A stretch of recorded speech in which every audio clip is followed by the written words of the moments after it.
और other caste से भी जो भी यहाँ पर इस प्रोग्राम में आए हैं उन सबको हार्दिक जोहार, राम राम, प्रणाम, जय गुरु। आज मुझे नहीं लगता कि आज भी उस बात को अपन गंभीरता से सोचते हैं या समझते हैं, लेकिन जहाँ तक मेरा कहना है कि आज हम जिस प्रकार से बैठे हुए हैं, ये आयोजन कर रहे हैं और यहाँ पर भजन कर रहे हैं, इसी माध्यम से प्राचीन समय में, पुराने समय में हमें संघर्ष करना पड़ता था। ऐसे बैठने नहीं देते थे हमें, ऐसे बैठने के लिए चुपके चुपके हमें रातों में टाइम निकालकर जंगलों में, पहाड़ों में छुप छुप कर ऐसे हम इकट्ठे हो पाते थे। और यदि इन लोगों को पता चल जाता था उस टाइम के राजा महाराजों को या अंग्रेजों को, तो सीधी गोलियां दाग दिया करते थे या मार दिया करते थे।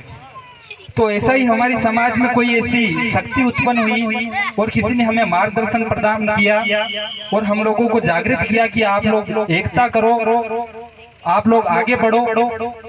ऐसी शक्ति हमारे बीच में आई और बाद में उस शक्ति का नाम गोविंद गुरु महाराज के नाम से वागड़ क्षेत्र में प्रसिद्ध हुआ। तो घटना है 17 नवंबर 1913 की।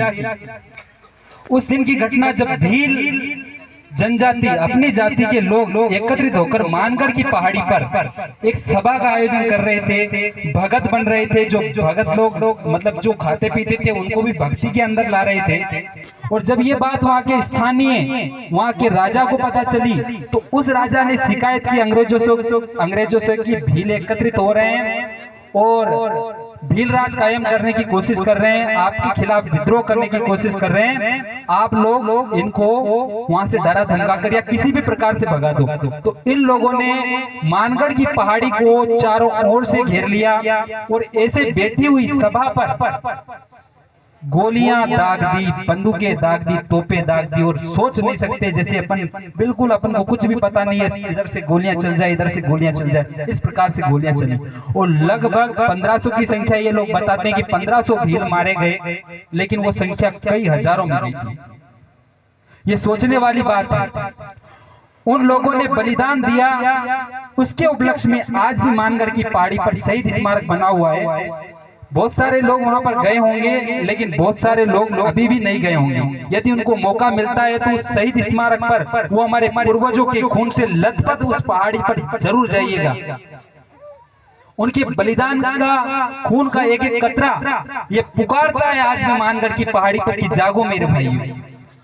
आज जागने का समय, खासकर मैं युवा पीढ़ी के जो हमारे बंदे हैं उनसे मैं कहना चाहता हूं कि आप लोगों को परिवर्तन की आवश्यकता है, आपको एक दिशा की आवश्यकता है। आज हम में वो जज्बा है कि हम बदल सकते हैं समाज को, और अपने समाज को सबसे ज्यादा आवश्यकता है बदलने की।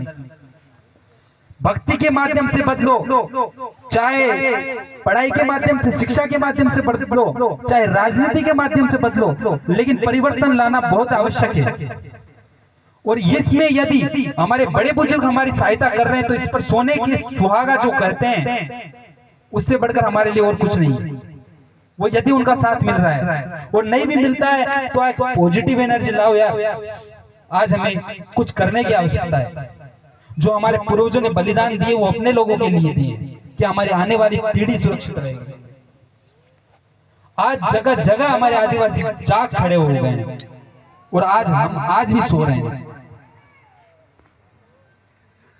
कान के पर्दे यदि नहीं खुले हो तो मैं ज्यादा आपको चीख नहीं सकता, क्योंकि ये मेरा क्षेत्र, मानता हूं कि अपना एरिया है, लेकिन मैं किशनगंज शाहबाद की विधानसभा 12 जिले से बिलोंग रखता हूं। लेकिन इस एरिया में बहुत जल्द क्रांति आने वाली है, इस बात को आप समझ लेना। और हम इस एरिया में भी क्रांति लाने की सोच रहे हैं, लेकिन उसके लिए हमें एक्टिविटी चाहिए। वो एक्टिविटी इस एरिया में आ गई तो इस एरिया से जो क्रांति उठेगी उसका असर हमारे एरिया में भी पड़ेगा। और रही बात जो ये चैनल आपका, ये जो लाइव रिकॉर्डिंग हो रहा है, ये 2 चैनल है, आदिवासी परिवार 12 और आदिवासी संग्रह नाम के 2 चैनल है, जिस पर आपका प्रोग्राम पूरा लाइव होगा। और उस चैनल पर हमारे जहां जहां भी हम गए हैं, जहां जहां भी प्रोग्राम हमने किए हैं, वो भी वीडियोस पर मिलेंगे। हमारे जो विचारक हैं उनकी विचारधाराएं भी उसमें मिलेगी, तो आप लोग उसको भी कीजिएगा।